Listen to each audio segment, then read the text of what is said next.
Every time her husband brought his secretary home, his wife couldn't help but wet her pants. However, for her sake, he interrupted his date with his secretary. The scumbag husband threw his wife into the bathtub. He turned on the faucet, left her to die, and then left without looking back. The water in the bathtub rose higher and higher, and the heavy breathing outside grew louder and louder. At this moment, the wife, already in a vegetative state, realized that she might actually be dying. As she drew her last breath, memories flooded back. She remembered that her scumbag husband had used their wedding anniversary as an excuse, so he had tricked her to the rooftop of the company building. There, under the falling stars, he asked her to make a wish. She had believed they would grow old together, but when she turned to ask him what the wish was, he coldly replied, "No need to wish." His wish was about to come true. And then, in a shocking turn of events, he pushed her off the rooftop. Thankfully, fate spared her life. She didn't die, she was just in a vegetative state. Her husband seized control of her company, projecting the image of a perfect good husband to everyone. However, he secretly spent the night with his secretary. To make matters worse, they deliberately displayed affection in front of her. As the waters continued to rise, she nearly drowned. Then she suddenly rose from the water. Perhaps her instinct for survival kept her alive, but now the woman knew she couldn't let anyone know she had recovered.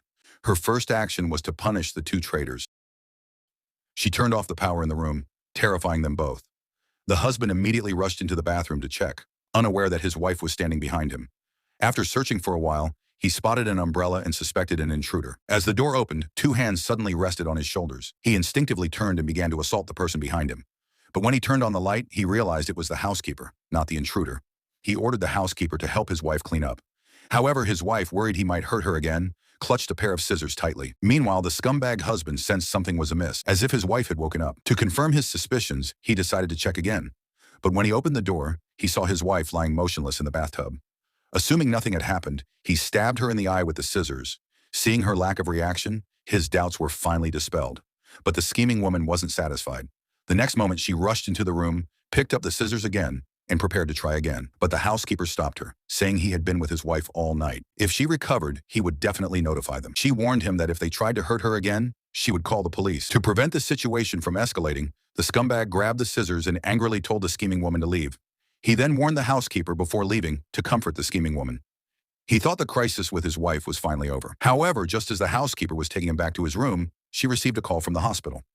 The family had spent all their savings on their daughter's medical expenses and now owed the hospital a large sum. If they didn't pay, the hospital threatened to expel their daughter. Desperate, the housekeeper turned his attention to the woman's bracelet, but eventually his conscience struck. To raise money for her daughter's treatment, the housekeeper purchased an accident insurance policy, hoping to protect her daughter's compensation in the event of an accident. After expressing her grievances, the housekeeper stood up to leave. But just as she was about to leave, the woman grabbed her.